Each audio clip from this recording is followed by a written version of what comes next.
another edition of Inside Politics. I'm Rianda Wenther. Before we get started, I have to bear some sad news. And no, it's nothing political. This episode will be the last ever episode of Inside Politics with Rianda Wenther. Now let's begin. Starting with number 5.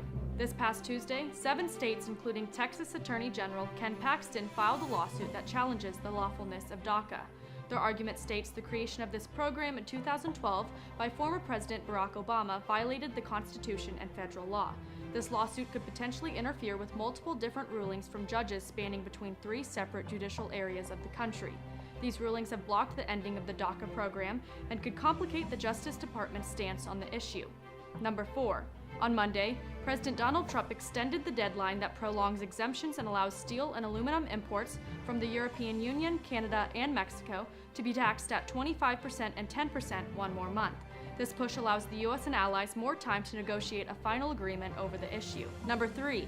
In a recent interview with the Boston Globe, Nancy Pelosi, House Minority Leader, predicted she will be elected Speaker of the House in the upcoming 2018 midterm elections.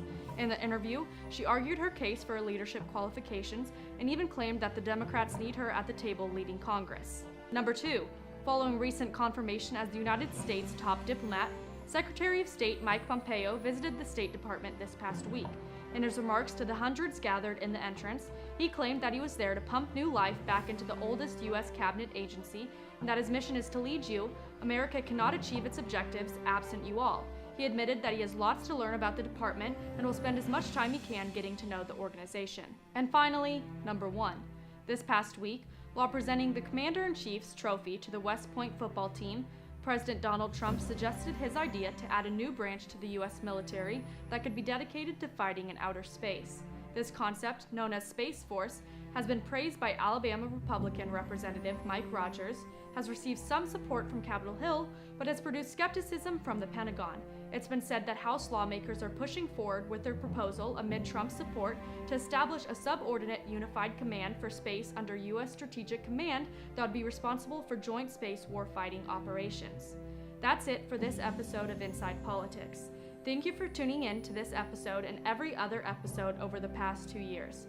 I appreciate the support I've received, and it's been a pleasure reporting political news to you all. Have a great rest of the school year, and I encourage you all to stay informed with political news so your voice can be heard. Thank you, and I hope to see you again.